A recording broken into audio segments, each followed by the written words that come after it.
안녕하세요. 90년생 며느리입니다. 저는 직업이 공무원이에요. 대학 졸업하기 전부터 공무원 시험 준비만 거의 4년을 했고, 운 좋게 그 4년 안에 합격을 하게 되면서 지금은 국민을 위해 일하고 있는 열혈 공무원으로 살고 있습니다. 저희 남편은 저와 같은 직업을 가졌어요. 저처럼 공무원인 것이죠.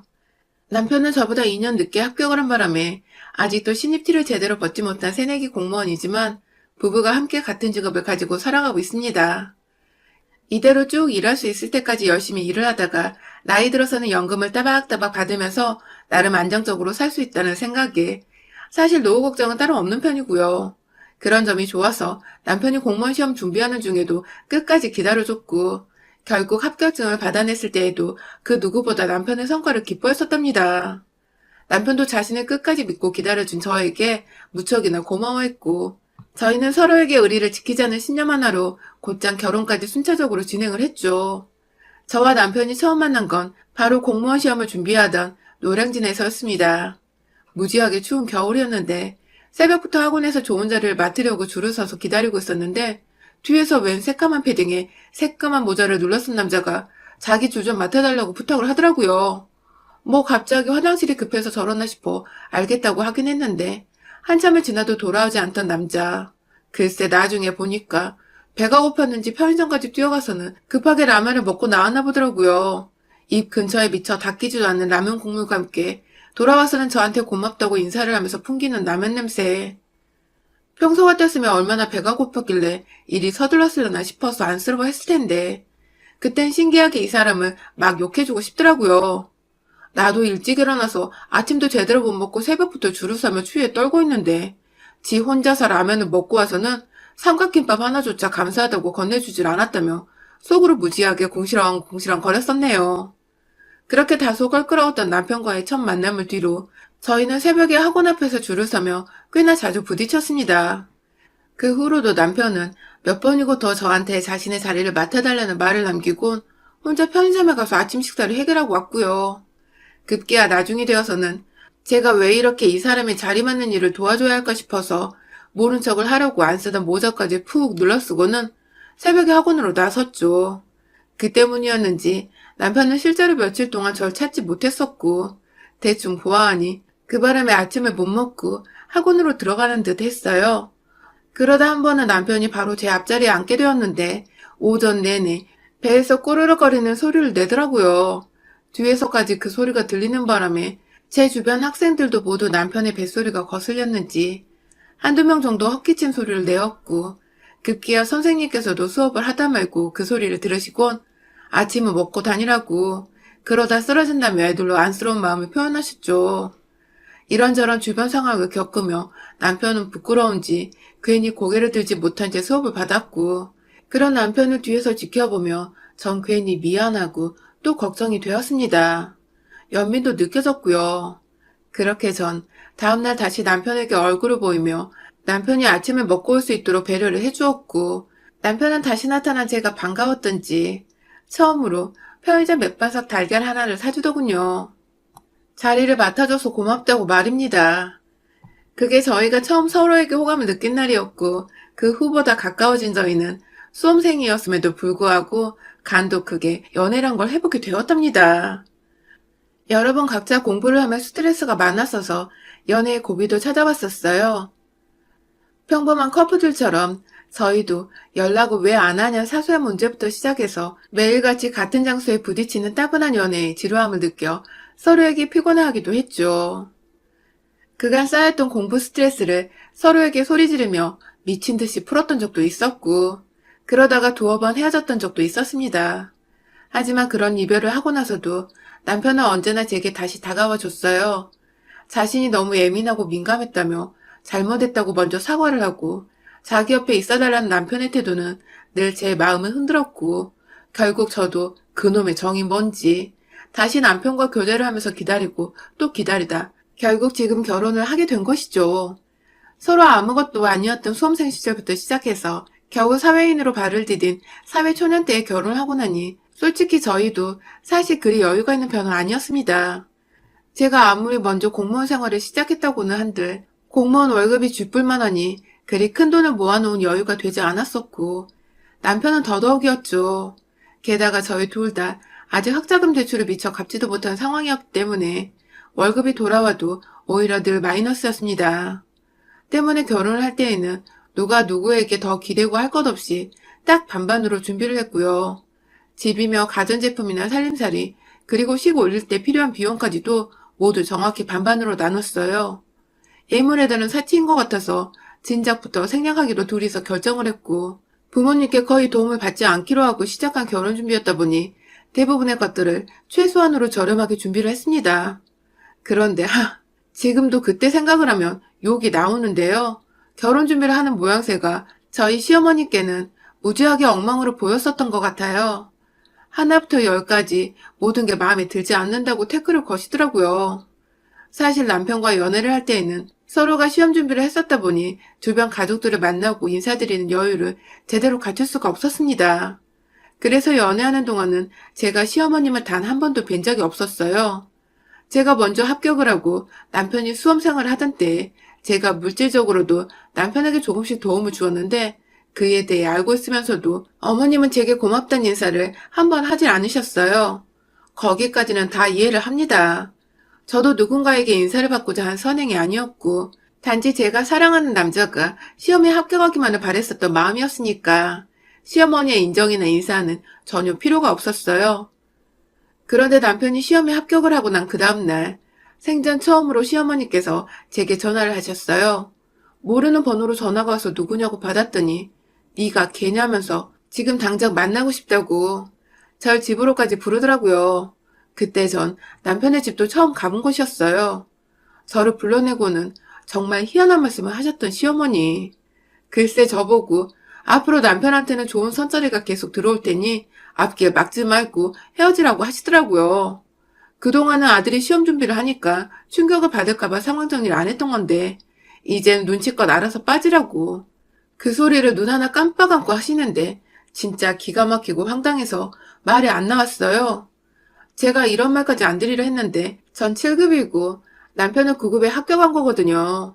그런데 7급 합격한 예비 며느리가 될지도 모르는 사람을 앞에 두고서 자기 아들이 9급에 합격했으니 더 좋은 선자리가 들어올 거라고 헤어지라 마라 하시는 시어머니 꼴이 정말 너무 웃긴데 황당하기도 하고 뭐 이런 무식한 세상을 좀 모르는 아줌마가 다 있나 싶어서 어처구니가 없더라고요. 그날 시어머니와는 왠지 말이 안 통할 것 같아서 따로 데리고 뭐고 그냥 말을 무시하고 집을 나왔습니다. 그날 밤새 내가 꿈꾸었던 공무원 부부는 이대로 끝내야 하는 걸까 싶어서 한참을 고민했고요. 천만다행이게도 남편이 중간에서 상황 정리를 잘 해주는 바람에 이런 남자면 믿고 결혼해도 되겠다 싶어서 그때부터 결혼 준비를 하게 되었죠. 남편이 그날 저에게서 자기 엄마가 하신 말씀을 전해 듣고는 집에서 아주 난리를 쳤다고 하더라고요. 세상에 7급 합격한 여자한테 9급 아들 자랑한다고 그런 뻘소리를 하면 어떡하냐고. 7급이랑 9급이랑 뭐가 더 높은 건 줄 알기나 하냐며 시어머니의 무시감을 목이 쉬어라 소리를 지르며 따져댔고 그 바람에 시어머니는 뒤늦게야 제가 더 높은 직급이라는 걸 알고는 깨갱 하시면서 저희 두 사람의 결혼을 받아들이기로 하셨습니다. 하지만 뭔가 찝찝했었는데 제 기분이 결혼 준비를 하며 현실이 되었죠. 어머님은 본인도 여유가 없어서 돈 한 푼 보태주지도 않았으면서 제 결혼에 모든 게 다 불만이더군요. 처음에는 저렴한 애식장을 잡아서 자기 손님들을 창피해 어찌 초대하냐면서 기껏 힘들게 예약해놓은 식장을 가지고 불만을 토로하셨고 저희가 함께 구하려던 전셋집의 신혼집까지도 동네가 너무 후진 게 아니냐며 마음 상할 말들을 쉽게도 내뱉어 내셨어요. 저희는 저희의 예산에 맞게 수준에 맞는 집을 구한 것뿐이었는데도 말이죠. 그뿐만이 아니었어요. 예단 애물을 삭제한 것 가지고 어른들과 상의도 없이 그런 걸 마음대로 정하면 어떡하냐고. 일하는 와중에 전화를 하셔서는 한참 제게 욕을 퍼부으셨어요. 자기 아들도 똑같이 공무원이고 저와 같은 시간에 일을 하고 있는 걸 다 아시면서도 아들한테 말을 하라고 하니 아들은 일하느라 바빠서 전화하면 안 된다고 하셔놓고 며느리 될 저한테는 뭐가 그리 쉽고 만만하셨는지 오랫동안 수화기를 붙잡고 제게 따져댔어요. 그러고 난 후 전 도저히 남편한테 말을 전할 기운조차 남아있질 않아서 그날 퇴근을 하고 나서 남편과 함께 드레스를 보러 가기로 한 약속도 펑크를 냈고 뒤늦게야 저한테 무슨 일이 있었는지를 눈치챈 남편이 또다시 집에서 난리를 피우며 시어머니께 대든 바람에 시어머니는 또다시 일시적으로 깨갱하시며 결혼하는 순간까지 예물 에덴에 대해서는 일절 한마디도 하지 않으셨습니다. 뭔가 남편이 중간에서 상황 정리를 잘 해줘서 해결이 매번 되기는 했지만 극단적으로 어머님의 입을 잠깐 막아뒀다가 다시 언제든 열릴 수 있다는 위험과 걱정을 늘 감수해야만 했죠. 결혼을 하고 나서도 어머님은 늘 한결같았어요. 또다시 제가 남편에게 일러바쳐서 아들한테 해코지를 된통 당할까봐 저한테 대놓고 뭐라고 잔소리를 하거나 괴롭히는 말을 꺼내진 않으셨지만 늘 제 기분을 살살 긁으면서 절 자극하고 제 자존심을 망가뜨리려 하셨어요.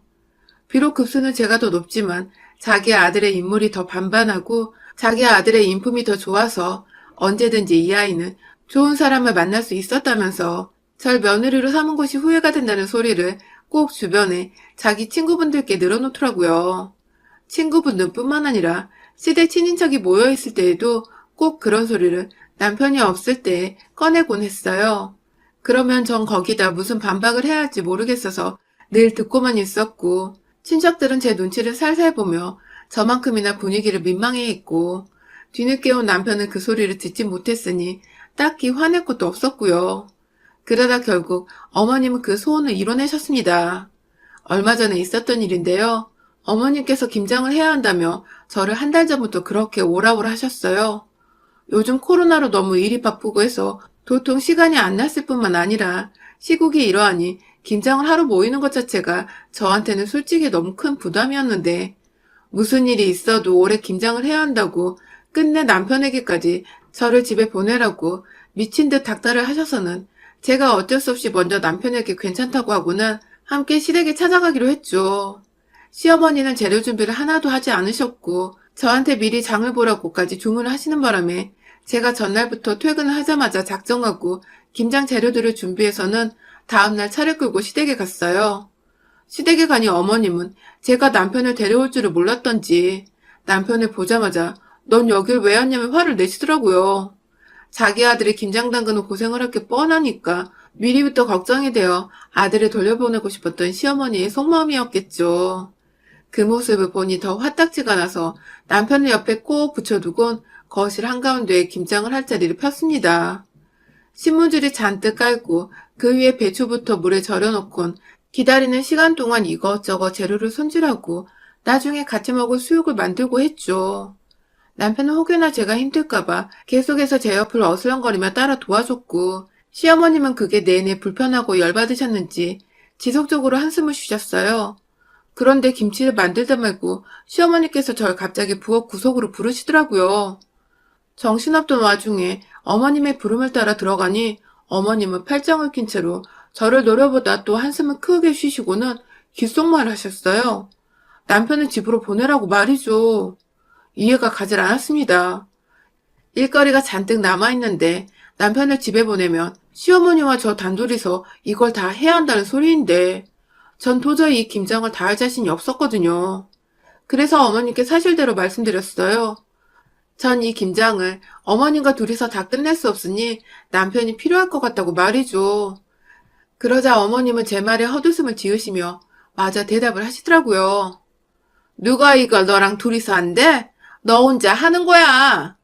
라고 말입니다. 적어도 몇십 포기의 배추를 요구하셔서 그만한 양의 배추를 사왔고 다 같이 할 줄 알고 있던 그 많은 배추를 다 소금물에 절여놨는데 시어머님은 이제 와서 남편을 집에 보내고 저 혼자서만 이 많은 김장을 다 하라고 시키고 계셨던 겁니다. 당연히 그걸 고지고대로 들을 죄가 아니었죠. 저도 황당하다는 표현을 했어요.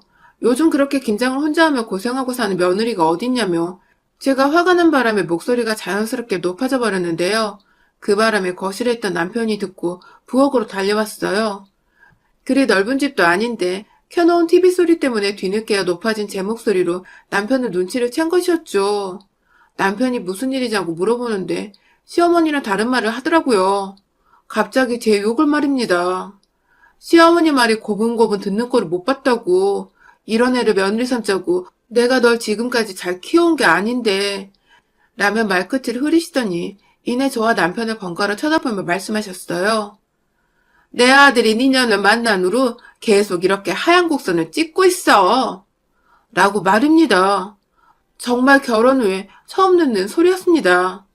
남편이 일을 하면 더 했지 일감이 줄어든 것도 아니고 회사에서 징계를 먹거나 누구한테 찍힌 것도 아니었거든요. 오히려 구급 공무원답게 주어진 일 잘하면서 본인 그릇에 맞게 만족하며 살고 있는 사람인데 시어머니는 갑자기 이 모든 게 하얀 곡선을 타고 있는 중이라 하시면서 그걸 다 결혼한 제 탓을 하더라고요. 화가 나 저도 참지를 못하고 시어머니께 무슨 말씀을 그렇게 하시냐고 눈을 부릅떴습니다. 그러자 다시 시어머니는 하고 저를 깔보시고는 말씀하셨어요. 자기 아들은 9급이 아니라 7급이 되고도 남을 인물이었는데 옆에 있는 여자가 기가 너무 센 바람에 9급이 된 거라고. 잘나게 될 아들의 팔자를 꼬아버린 게 저니까 앞으로 시댁에서라도 어른 말씀에 복종을 하면서 며느리 노릇이라도 잘하라고 말입니다. 그러니까 어머님의 논리대로라면 잘난 어머님 아들의 앞날을 계속해서 방해하고 있는 것이 바로 저였다는 것이었습니다. 저 때문에 잘날 뻔한 아들이 7급을 못했고 저 때문에 잘날 뻔한 아들이 겨우 저 같은 여자와 결혼을 했다. 뭐 이런 논리였던 것 같아요. 아, 그 소리를 듣고도 가만히 있으면 그건 정말 호구 인증인 거죠. 순간 열이 뻗쳐버려서 어머님이 잘났다고 노래를 부르고 감싸는 죄 없는 저희 남편의 머리카락을 확 쥐어잡았습니다. 남편의 등짝을 미친 듯이 후려치다가 덩달아 놀라서 자기야 왜 그래? 하면서 절 바라보던 남편의 얼굴에 주먹을 가격했어요. 남편의 얼굴에서는 쌍코피가 줄줄 흘러내리기 시작했습니다. 옆에서 어머님은 자기 귀한 아들이 그 잘났다는 아들이 겨우 며느리인 저한테 뒤지게 얻어맞곤 코피까지 흘리니 난리가 나셨죠. 비명을 지르는 건 당연했고 오두방정 두 다리를 벌벌 떨며 자기 아들 괜찮은지 살펴본다고 이리 보고 저리 보고 아주 난리를 피우는데 진짜 꼴값이더라고요. 자기 아들 귀한 줄 알면서 남의 집 딸내미 며느리는 귀한 줄을 몰랐던 건지. 저는 남편 옆에 꼭 붙어서 저를 노려보기 시작한 어머니께 말씀을 드렸어요. 그렇게 귀하고 잘난 아들이 겨우 며느리 손에 쌍코피가 나냐며 7급이 돼서 9급인 남편이랑 살아주는 것도 가끔 아쉬운데 나약하고 힘까지 없으니 오만정이 다 떨어진다며 남편과는 그냥 이혼해버리겠다는 말을 하고는 그 집을 뛰쳐나왔죠. 졸지에 자신이 맞을 뻔했는데 아들이 대신 맞은 걸 파악한 시어머니는 진짜 이혼하는 거냐며 뒤늦게야 아들 이혼만 만들기 싫다고 맨발로 집을 뛰쳐나와 절 붙잡고 매달렸고 옆에서 엄마 따라 나온 죄 없는 우리 신랑은 진짜 이대로 헤어지는 거냐며 자기가 무조건 엄마를 대신해 사과하겠다며 잘못한 것도 없애면서 자기가 무릎을 꿇고는 저 없이는 절대 못 산다고 막 울더라고요. 그 바람에 시어머니는 자신의 자랑이었던 아들이 여자 앞에서 무릎까지 꿇고 있으니 자존심이 퍽 상하셨는지 말씀이 없으시고 결국 자기 아들한테서 엄마 얼굴 다시 안 볼지도 모른다는 모진 말을 듣고선 제게 진심으로 사과를 하셨어요. 다시는 말 험하게 하지 않겠다고 말이죠. 자기 엄마를 대신해 죽방을 맞아 쌍코피까지 흘린 남편은 저의 의도를 이미 다 파악했었던 건지 집에 와서는 긴장이 풀렸다며 소파 위에 들어 눕더라고요. 조금 아팠지만 왠지 내가 맞을 값을 오늘 톡톡히 치른 것 같다며 미안하다며 절 꼭 안아주는데 남편한테 미안하기도 하고 고마워서 눈물이 흘러나왔네요. 그 후 시어머니는 정말로 저한테 소식도 없고 소식이 완전 깜깜무소식입니다. 아무래도 더 까불었다가 저한테 이번에 직접 죽방을 맞을 수도 있다고 생각을 한 건지 겁이나 연락을 피하는 것 같기도 해요. 덕분에 전 제 자존감 뭉개고 무시하는 사람이 없어서 요즘 참 마음이 편안하고요. 그날 일은 두고두고 잘한 것 같아 아직도 제 주먹을 보면 마음감이 교차합니다. 다만 시엄마 대신 죽방 맞은 우리 남편. 오늘 이 자리를 빌어서 다시 한번 미안하고 고맙다고 말하고 싶어요. 여러분의 생각은 댓글로 남겨주세요. 오늘도 시청해주셔서 정말 감사합니다.